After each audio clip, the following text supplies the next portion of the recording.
Dans le grand jeu de la stratégie, comprendre la psychologie de son adversaire, c'est déjà avoir un pied dans la victoire. Aujourd'hui, on va se pencher sur une des tactiques les plus redoutables des 48 lois du pouvoir de Robert Greene, l'art de créer le chaos pour déstabiliser complètement l'autre. C'est une super question, n'est-ce pas? Pourquoi un simple grain de sable dans l'engrenage peut paralyser même les plus grands stratèges? En fait, la réponse, elle est câblée au plus profond de notre cerveau. C'est un besoin quasi vital de contrôle. Alors, explorons un peu ça. Tout commence avec un trait de caractère qu'on partage absolument tous. Et ce trait, c'est fou, mais il peut devenir notre plus grosse faiblesse. Ce qu'il faut bien comprendre ici, c'est que ce n'est pas juste qu'on aime bien les habitudes. Non.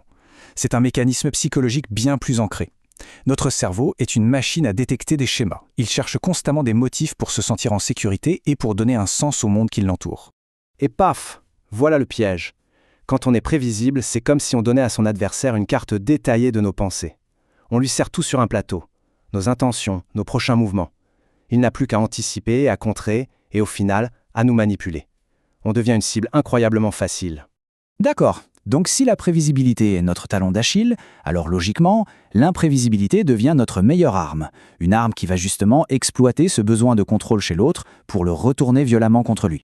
Mais attention, on ne parle pas de faire n'importe quoi au hasard. Oh que non, c'est bien plus subtil. On parle d'une utilisation délibérée, calculée du chaos, une stratégie qui est même formalisée dans une loi bien précise. Et la voici, cette fameuse loi 17. Son principe est simple mais absolument dévastateur. Un comportement qui n'a aucune logique plonge l'autre dans le flou total. Son cerveau va se mettre à fumer, à tourner en boucle pour essayer de trouver une explication qui n'existe pas. Et pendant ce temps, il grille toute son énergie mentale pour rien. J'adore cette métaphore des échecs. Elle est parfaite.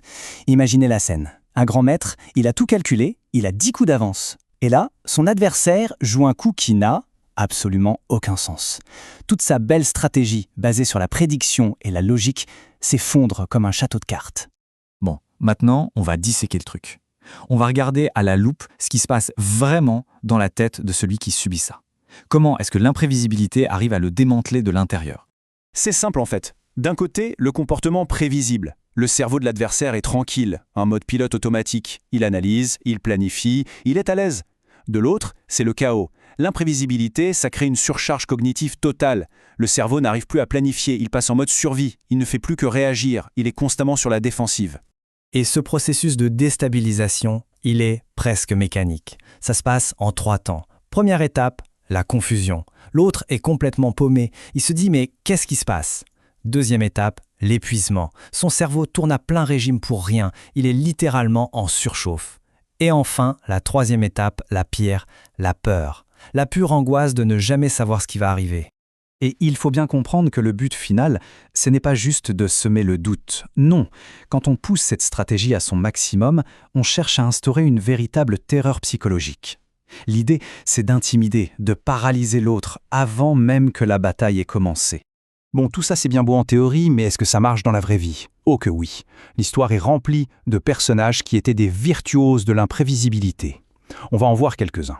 Premier exemple, direction le XVe siècle avec Filippo Maria Visconti, le duc de Milan. Ce type était fascinant. Son pouvoir ne reposait pas sur ses armées, mais sur sa capacité à jouer avec le cerveau des autres. Sa technique était d'une simplicité diabolique, l'incohérence totale. Un jour, il vous couvrait de cadeaux, d'éloges, et le lendemain, sans la moindre explication, il vous traitait comme un moins que rien. Imaginez l'effet sur sa cour. Personne ne se sentait jamais en sécurité. Cette incertitude permanente, c'était la garantie d'une soumission absolue, née de la confusion. On change complètement de décor. On part sur un champ de bataille, pendant la guerre de sécession américaine. Et on retrouve un général qui a appliqué cette loi à la perfection, Stonewall Jackson. Le truc de Jackson, c'était du pur génie militaire. Il faisait marcher ses troupes dans des directions qui semblaient complètement absurdes. Et résultat, l'armée ennemie, pourtant bien plus grande, était complètement perdue. Elle passait son temps à essayer de deviner, à réagir au lieu d'agir. Sa devise disait tout, mystifier, tromper et surprendre. Et ça a marché. Et la preuve que ça marche partout, même là où on s'y attend le moins, le monde de l'art, avec un maître en la matière, Pablo Picasso. Picasso, c'était instinctif chez lui. Il pouvait changer de style du jour au lendemain, passer de sa période bleue au cubisme. Il changeait ses prix de manière totalement arbitraire juste pour voir. Les marchands d'art devenaient fous. Mais ce côté complètement imprévisible, ça créait un intérêt constant. Personne ne pouvait le mettre dans une case, et donc personne ne pouvait lui dicter sa loi. Ok, on a vu que l'imprévisibilité, c'est une tactique surpuissante. Mais et si c'était plus que ça? Si ça devenait une véritable philosophie de vie? C'est là que ça devient vraiment profond. Il y a une nuance très importante à saisir ici.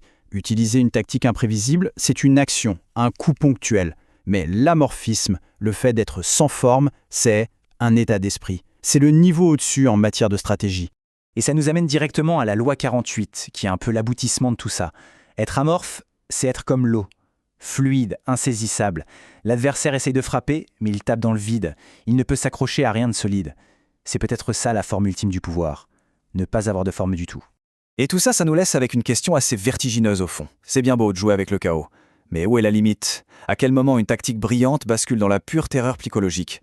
Comment on manie une arme aussi puissante sans qu'elle nous explose à la figure? La réponse? Eh bien, elle n'est jamais simple. Et c'est peut-être ça, la vraie leçon.